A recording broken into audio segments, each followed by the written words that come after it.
Hi, I'm Bill Patrick. The program you're about to see is part of a vintage series called Car and Track, which was originally produced during the first half of the 1970s. Before we begin the show, though, a brief program note. Using as many as 8 cameras to shoot a single event, Car and Track captured some of the great NASCAR competitions of the era, one race at a time.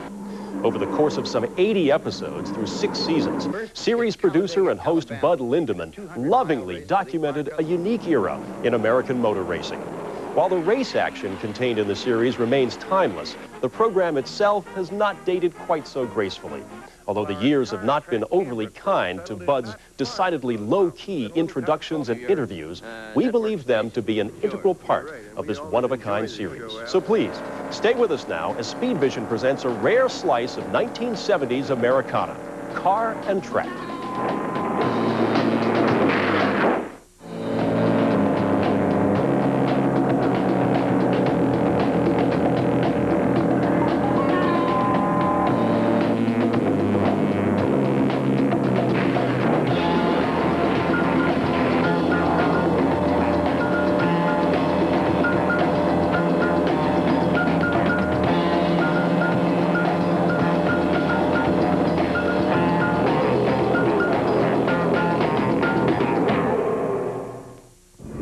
Hi there. I want to welcome you in today to a little bit of Canada here. We're at Cayuga Speedway, about 20 miles south of Hamilton, Ontario, to cover the Carling 250.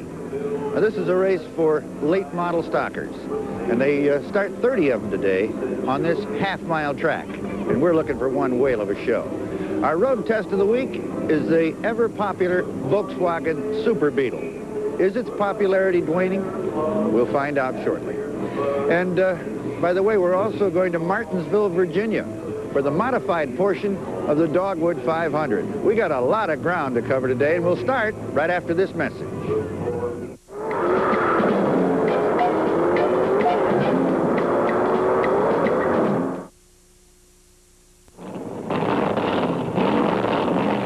With the signal given, all cars push off for this first annual Carling Redcap 250 Spring Invitational. The race is open only to those point leaders from the 11 Canadian tracks sponsored by Carling.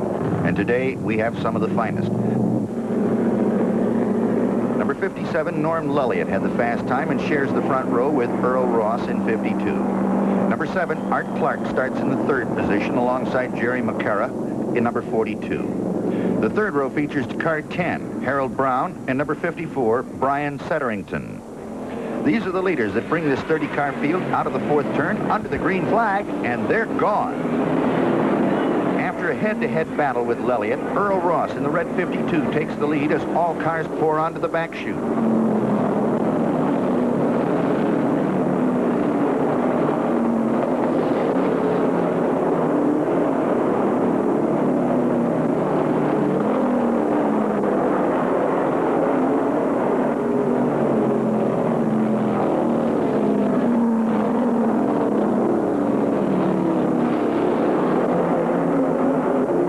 Out of the 4th pocket, it's number 52, Ross, with the lead. Norm Lelliott 2nd, and 42, Jerry McCarra, running 3rd.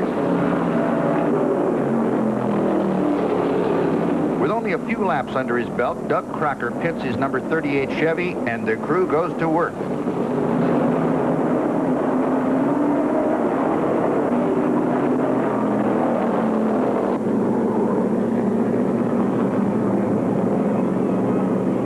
First yellow flag of the day flies when car 1, driven by Ed Stewart, goes on a spinner between the 3rd and 4th turns. Ed is all right, and so is the car as he wheels it around back on the track. But with the yellow out, many of the boys take this opportunity to pit.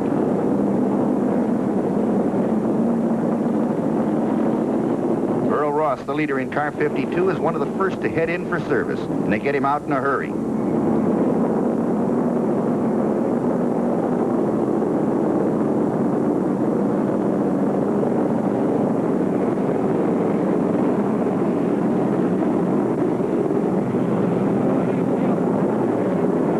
Number 72, Junior Hanley, brings all cars around for the restart, but the official leader is Norm Lelliott in the Castrol car, number 57.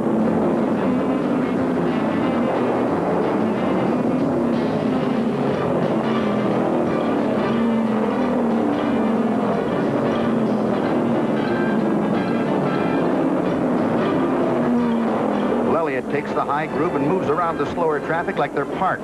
He knows Earl Ross is back there and coming on.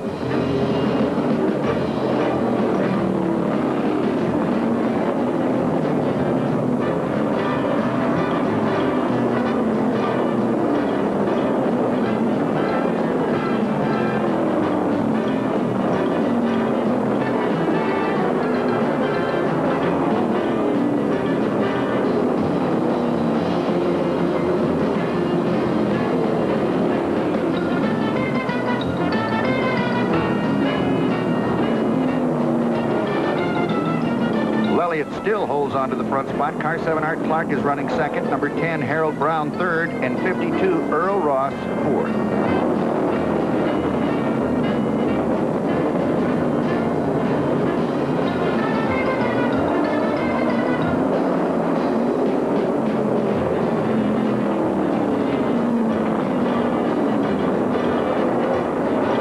Turn 2, Ross kicks the Carling car hard and slides around Harold Brown to take over third.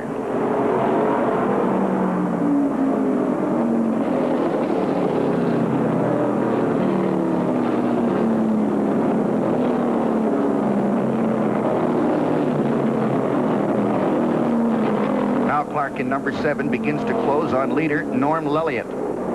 Look out, first turn. On the 102nd lap, the caution light flashed again when Harold Brown lost it in the first turn and slammed hard into the outside retaining wall. Then Howie Scannell and Bill Pock added to the problem when they tangled in the same turn. Again, there's a rash of pit stops, including the leader, Norm Lelliott, in car 57.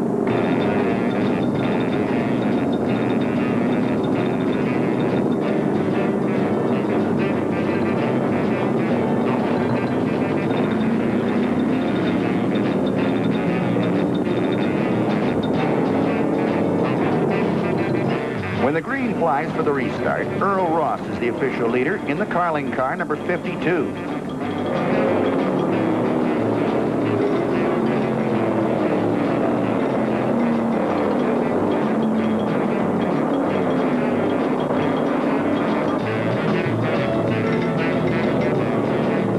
Number 5, Ross May is second. Jerry McCara has the third spot in 42, and car 7 Art Clark is running fourth and closing fast.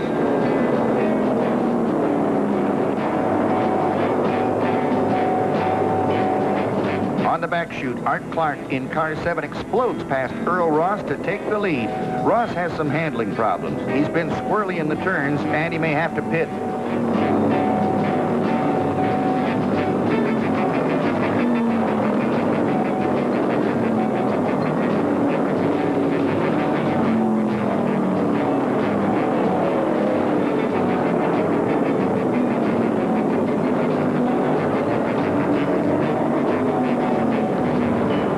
There he goes. Earl Ross brings the Carling car into the pits, probably for tires. He almost lost it a couple of times, and new rubber may help.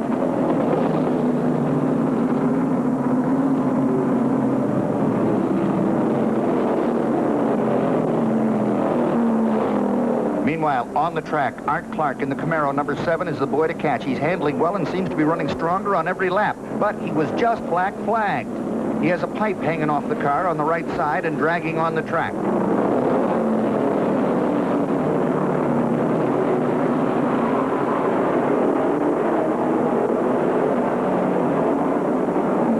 Clark got his break of the day right here. As he headed into the pits, the yellow comes out when Bill Pock spun his number 66 in the first turn.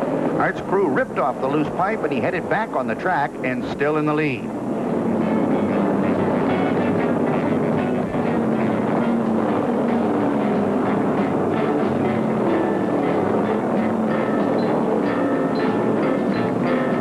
With the checkered flag in sight, Art Clark's Camaro number 7 has the front spot. Number 57, Norm Lelliott, is second. Eddie Howe, now driving number 60, is holding down on the third place spot. And 52, Earl Ross, is running fourth. Here's the white flag for Art Clark, and he's running stronger on every tour of the oval. His last lap was clocked in 22 seconds flat at 102 miles per hour. One more time around, and he goes to the bank.